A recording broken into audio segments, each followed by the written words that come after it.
let's talk about the rising political pressure in Britain, because I think that there is some. Yes. I can really feel it in the air when dealing with these things. And I think it was brought into sharp relief when Nigel Farage got milkshaked. For some reason, Politics UK he had a pint of beer thrown in his face. But that's in Clacton. It was in Clacton. Oh, I didn't know about this one. Yeah. I thought the milk. So is there a milkshake and beer? Or no, it was just the milkshake. Oh, okay. It was just a banana milkshake or something. Yeah. And so, before we go on though, like, how do you perceive the sort of temperature of politics at the moment? Well, I've obviously formed my own party, and I'm finding it more difficult than I had imagined. We've had candidates drop out because, one woman lost the lease on her business that she'd been in for 12 years because they found out she wanted to run. So, what's the name of the party? What's the goal of the party? Because, if it's the Adolf Hitler Appreciation Party or something like that, maybe I could understand. It's worse, actually. It's Party of Women, we have this is the length of our manifesto. It's basically no woman has a penis, no man has a vagina, no such thing as non-binary, and doesn't even sound like a manifesto. That's it. That doesn't sound like a manifesto. That's our manifesto. That's our whole. That's it. Yeah. It's just about it's a disruptor. That's what we intend to do. We want to force, like Farage did, right? We want to force people into having a position on whether or not they think women have penises and whether we should be talking about this crap in schools. Yeah. And we just want to sort of create conversations so that people know that they are being had. I've met so many women all over the world, actually, who have no idea that their discomfort is justified when, like, women self-excluding from like their Aquafit, and then all of a sudden Janet turns up with a hefty bulge and he's then joining their women-only Aquafit, and so those women can't complain, or if they do, they get told there's nothing that can be done, so they self-exclude. So we want everyone to know that you can say, actually, I'm uncomfortable, I don't like it, it's wrong.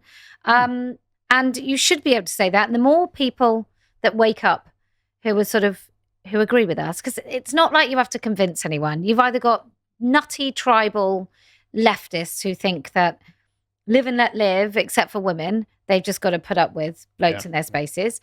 Or you've got people who don't know that this is going on, or you've got people that do know but don't know they can speak. So that's the whole point of everything we're doing. Well, I've got to say, I've never met a leftist who ever took the approach of live and let live. Actually. No. In any subject, anywhere. No. But women's space is obviously being one of those things. So, all that sounded like to me is just a common sense approach to gender politics, which I think most people would agree with. Yeah. And so where are you and your candidates standing? Well, this is a good question because they're all registering at the moment, and we've really faced quite a lot of obstructive people at councils. I don't know whether they're incompetent or they're doing it on purpose. We've also got women going into councils to hand in their nomination forms who've got pride flags, which I am wondering actually whether that is against the democratic process because they're political symbols and we are during this election sort of purdah. But I'm going to stand in Bristol. I was going to stand in against Jess Phillips, but I'm now going to stand against Thangham Debonair. Just got to say, I am disappointed. I'm so sorry. In Birmingham Yardley. I'm sorry. You know, the funny thing, though, if you'd done that, the media would have been like, why is she jumping to the misogynist's defense? That's what they would have taken. So maybe it's probably better for you if you go to Bristol. You would have got more media attention in Birmingham. Well, I think I'll be overshadowed by Galloway, which is why I'm not doing it. And I wanted to go for Angela Rayner because she says men's rights are women's rights. Does she? Yeah, but she basically says trans women's rights are women's rights. So I wanted to go against her. But and Jess Phillips, I think there's a number of women in Labour who are like, I'll say anything to anyone. I'm not afraid. And then on this issue, they've been really silent. Yeah. And even the ones that do speak up are also cowards when it comes to repealing the GRA, which is essentially what I want to do.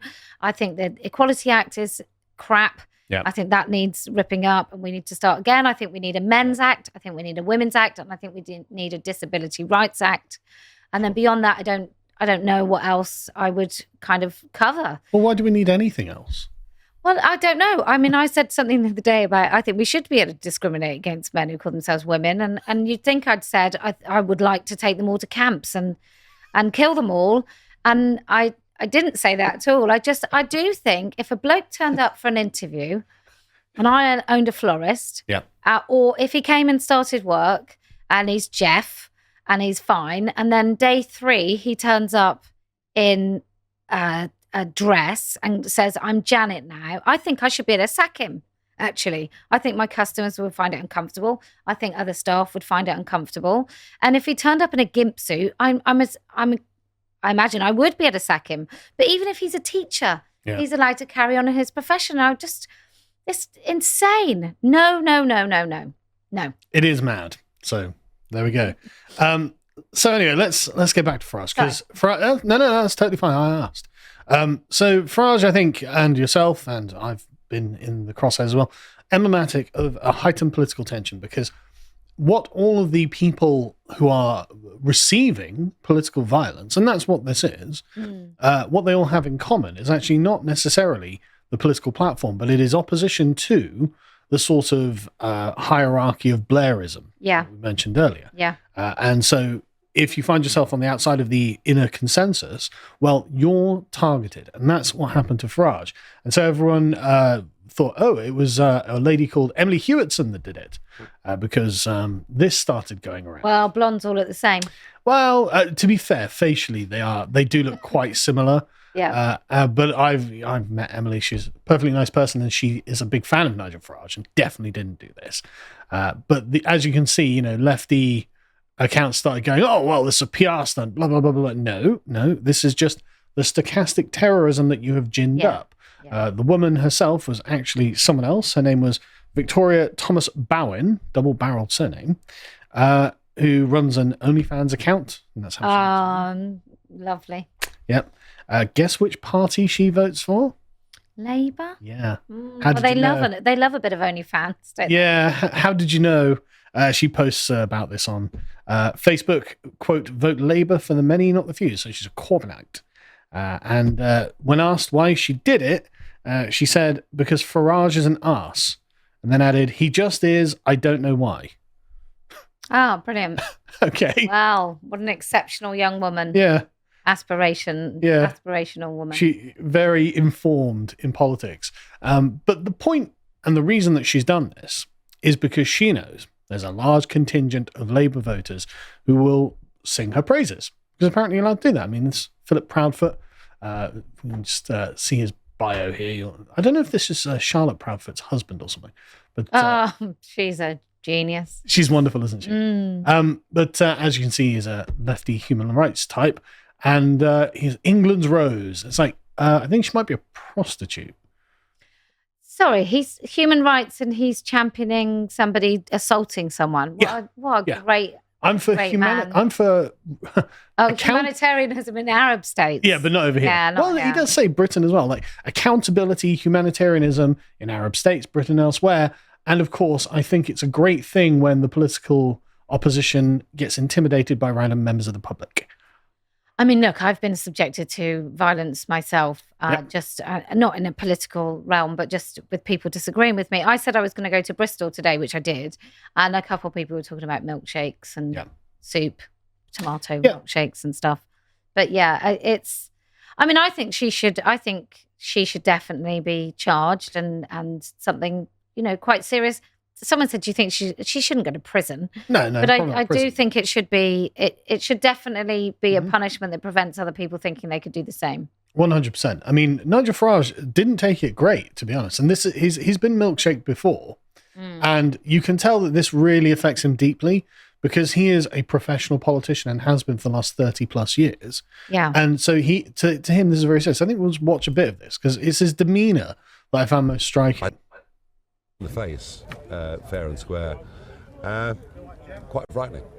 Why does this keep happening to you in particular, do you think? Because I go out and meet the public, nobody else does. What does Rishi do? He gets a room with 24 councillors or whatever it is. No one goes out and does the Old Style Street campaign in the way that I do. And this is the risk that goes with it. And I'll be honest, it is quite scary. Well, that's the serious point, is that it was a milkshake and it's uncomfortable, but it could have been something more serious. I know. And is that something you think about? It's a very tough question to answer. I try not to. Which is totally fair. It could. I've had stuff shoved in my face. I've had water thrown at me, and it could have been acid. Exactly. And actually, acid is not exactly uncommon. It's not like you never hear about that over here. Well, yeah. I mean, it used to be when sort of we were young. It never happened, but for some reason now it happens on a moderately relative. So regular. Bizarre. I don't know why. Yeah, I don't know why the British have suddenly taken that up. But this is the point. It's actually an evil thing to do. It's anti-democratic. It's evil, and everyone knows that's the case. And this is why the left are literally just cheering. Well, it's because it happened to our enemies. Victoria was indeed charged with criminal assault and damage. She will be appearing on the 2nd of July in Colchester Magistrates Court, which is good because this has just got to stop. Yeah. This has absolutely got to stop. I mean, and the thing is, this has gone beyond just, okay, someone's standing for an election. Okay, fair enough. Not fair enough, but you know what I mean? At least they're someone who's trying to attain some sort of power or something like that. But then a talk TV journalist got milkshaked as well. It's like, okay. Isn't that a joke? Oh, was it? I think. I don't know. I mean, I think that's him being funny. Fingers crossed. I didn't actually take the time to look into. Yeah, I think that's Kevin O'Sullivan. Well, making light of it, maybe. Okay, that's even worse. Then this is not funny. Like okay. I mean, it's exactly as Farage said. You don't know what's in it. It could have been anything. You can't do this. And also it reminds you how vulnerable you are. If somebody can 100%. Even get close enough to you to chuck a drink. Yeah. And like I said, I've been so many places. We are always intimidated. I have to have, everywhere I go now, I have to have, oh, that's me. Oh. There we go. Yeah. I have to have personal protection. When I went to Oklahoma, I had 10 armed men to make sure that I was safe. After that had happened to me in Australia, I went into armed protection with the police. And in fact, even the police other police officers weren't allowed to know where I was because it was quite serious. So, and it's a left thing, maybe. I don't ever see anyone who's not a leftist doing it. That's the thing. But you will hear about it. So what you'll hear, right, is you won't hear anything about the left violently intimidating anybody. But if there's even a minor scuffle in any other sort of political gathering, you will hear about that, and that will be the whole thing. Yeah. But candidates being repeatedly assaulted, and again, it's not like I mean, this is the second time it's happened to Farage. Happened to me, of course. Happened to Tommy Robinson. It's happened to like literally every dissident figure. But and then for us, okay, it's just a milkshake. Okay, fair enough. It's it's just a can of soup. Okay, fair enough. That is bad, but you're on the point where you're normalizing the idea that it's okay to assault people with whom you disagree. Yeah. To actually, and okay, it wasn't a grievous injury, but that's yet.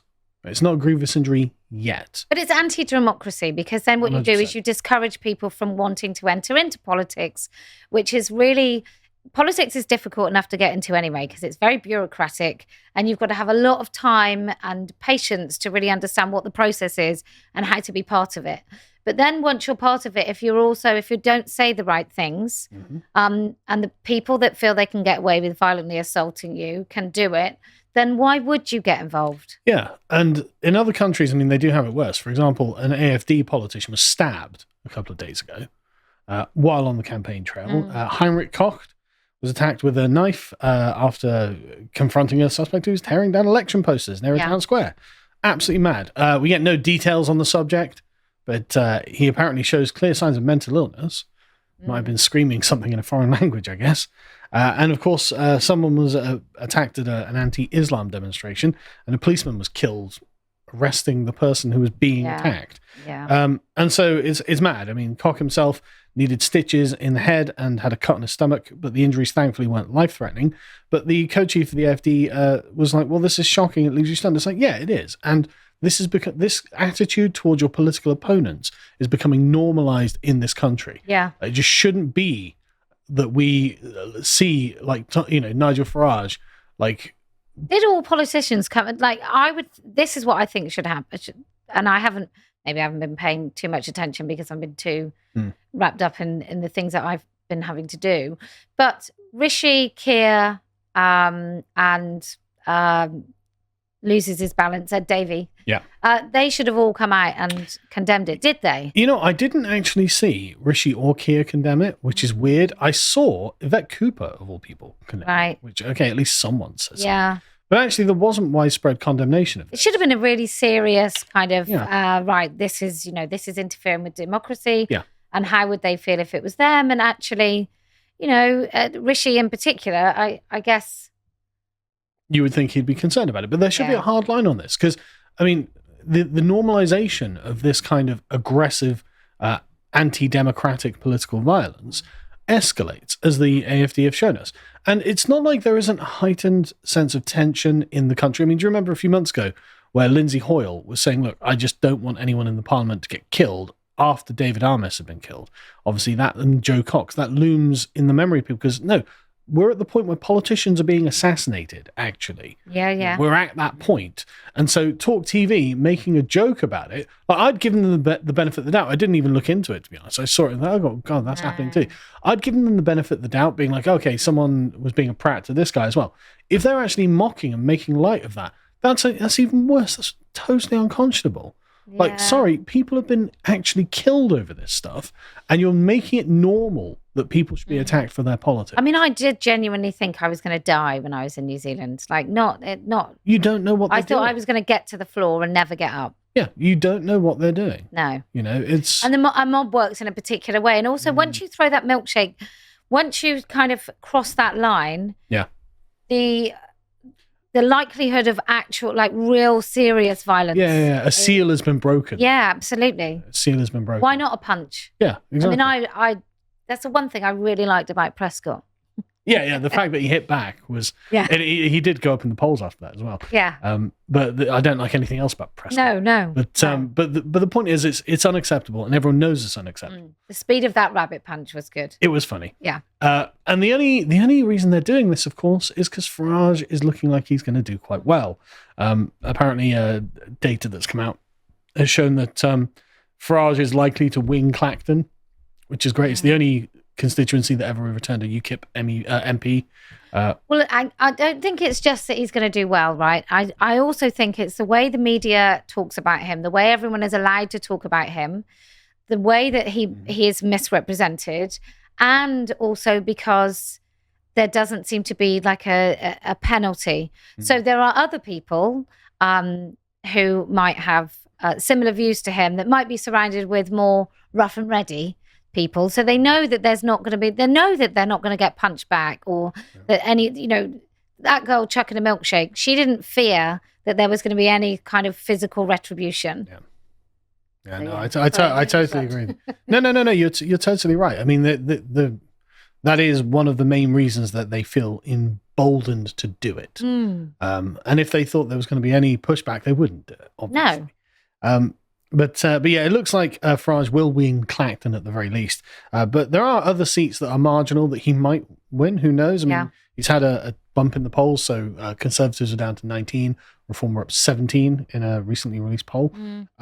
But I personally just hope he wins. I just get in there, Nigel, and go give him some hell. They deserve it. And the end of the Nigel Farage story should be at least that he becomes an MP. It should be at least that. Well, the Conservatives stopped being Conservative a really long time ago, and whether Conservative is your bag, and I probably think Conservative is my bag in my, now that I'm nearly 50, I certainly think it's mine, but who are the Conservative Party? Well, they're now Reform. Yeah. So. Yeah, and I thought we'd end this off by just promoting Andrew Bridgen. So Andrew got kicked out of the Conservative Party for saying what he thought was true about a very hot topic. I'm not going to mention because this will go on YouTube. But he's standing as an independent in, I think it's Leicester East. Right. Northwest Leicestershire even. And I messaged him the other day saying, is there anything I can do to help? And he was saying, well, I could do with people coming on the ground and just help them post leaflets. So if you'd like to help Andrew Bridgen get re-elected in the face of the Conservative Party kicking him out, go to abridgen.uk and you can get in contact, as you can see there, and just get down there, get on the ground and actually do some campaigning for someone who has stood by their principles and been punished for it. I hope you appreciated that segment from the podcast of the Lotus Eaters, and if you want to see what else we're up to, you can go on our website and follow Dan's series Brokenomics. And if you want to see all of the work we're doing, you can go to our Twitter account where we post everything. So thank you very much for watching, and goodbye.